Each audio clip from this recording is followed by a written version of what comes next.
আসসালামু আলাইকুম। জানবো ও শিখবো চ্যানেলে আপনাদের সবাইকে স্বাগত।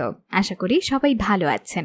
আজকে আমি চলে এসেছি নতুন আরেকটি ভিডিও নিয়ে। আশা করি আমাদের আগের ভিডিওটি আপনাদের ভালো লেগেছে। আজকে আমরা জানবো ও শিখবো কি খেলে সারা রাত মিলন করা যাবে।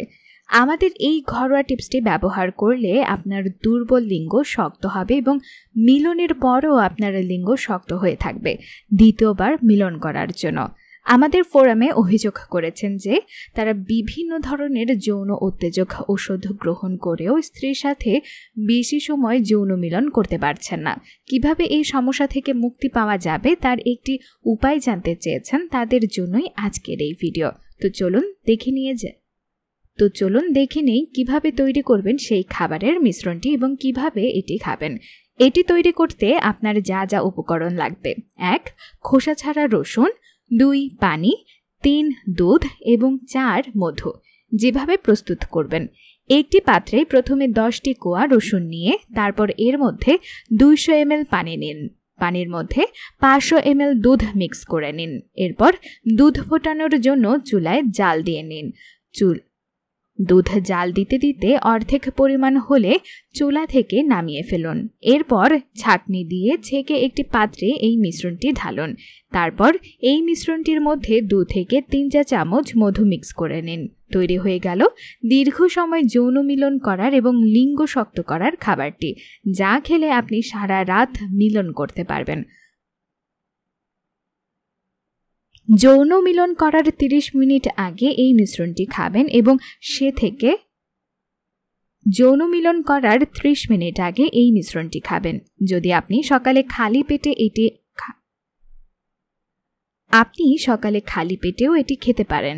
যে কথাটি অবশ্যই মনে রাখবেন, যারা তাদের যৌন দুর্বলতা আছে কিংবা অনেক দিন ধরে এই কথাটি অবশ্যই মনে রাখবেন যাদের যৌন দুর্বলতা আছে কিংবা অনেক দিন ধরে দ্রুত বীর্যপাত সমস্যায় ভুগছেন, তাদের এটি কাজ করতে একটু সময় লাগবে।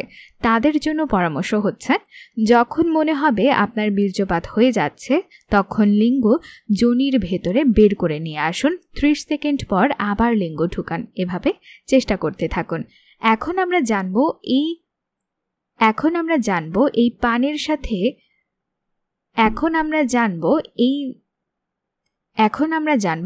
সাথে কি মিক্স করে খেলে সারা রাত স্ত্রীর সাথে মিলন করতে পারবেন কোনো রকম বীর্যপাত ছাড়াই।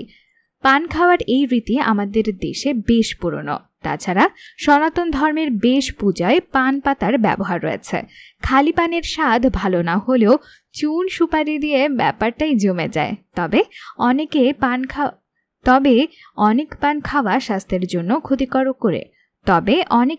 খাওয়া স্বাস্থ্যের পক্ষে ক্ষতিকর বলে মনে করেন, কিন্তু এই ধারণা একেবারেই ঠিক নয়। পান খাওয়ার একাধিক উপকরণ রয়েছে। পানের অনেক প্রকার আছে, যেমন বরিশালের পান, রাজশাহীর পান, চট্টগ্রামের পান, ইন্ডিয়ান পান ইত্যাদি। এটি তৈরি করতে আপনার যা যা উপকরণ লাগবে: পান, আদা বাটা, মধু, কালোজিরা। যেভাবে প্রস্তুত করবেন: এই পান বানানোর জন্য আপনাকে একটি বড় পান নিতে হবে। পানটি ভালোভাবে ধুয়ে নিতে হবে। তারপর চুলায় হালকা সেক দিয়ে গরম করে নিতে হবে। খেয়াল রাখবেন যেন পুড়ে না যায়। এরপর সম্পূর্ণ পানের মধ্যে সামান্য পরিমাণ মধু ভালো করে ঘষে নেবেন। এই মধু মিশ্রিত পানের মধ্যে সামান্য পরিমাণ আদার রস দিয়ে সম্পূর্ণ পানের মধ্যে মিক্স করে নেবেন। এই মধু এবং আদার রস মিশ্রিত পানের মধ্যে কালোজিরা 1 চিমটি পরিমাণ পানের মধ্যে ছিটিয়ে দিবেন। সবশেষে অল্প পরিমাণে আদা বাটা দিয়ে দিবেন। এভাবেই তৈরি হয়ে গেল পানটি। এই পানটি কেবলমাত্র যারা নতুন বিয়ে করেছেন তাদের জন্য। এই পানটি কখন খেতে হবে? রাতে ডিনার করার পর এই পানটি খাবেন। সম্পূর্ণ পানটি খুব রিল্যাক্সে খাবেন। পানটি খাওয়ার পর 1 গ্লাস গরম দুধ খেয়ে নেবেন। যে কথাটি মনে রাখবেন, যাদের যৌন দুর্বলতা আছে কিংবা অনেক দিন ধরে দ্রুত বীর্যপাতের সমস্যায় ভুগছেন, তাদের এই কাজটি একটু সময় লাগবে। যে কথাটি মনে রাখবেন, যাদের যৌন দুর্বলতা আছে কিংবা অনেক দিন ধরে দ্রুত বীর্যপাত সমস্যায় ভুগছেন তাদের এই কাজটি করতে একটু সময় লাগবে। তাছাড়া আপনারা চাইলে ডাক্তারের পরামর্শ নিতে পারেন। আজ এই পর্যন্তই। আশা করি ভিডিওটি দেখে অনেক কিছু জানতে ও শিখতে পেরেছেন। আর এই রকম আরও মজার মজার ভিডিও দেখতে জানবো ও শিখবো চ্যানেলটি সাবস্ক্রাইব করে ফেসবুকে ফলো করে রাখুন। ভালো থাকবেন সবাই, ধন্যবাদ।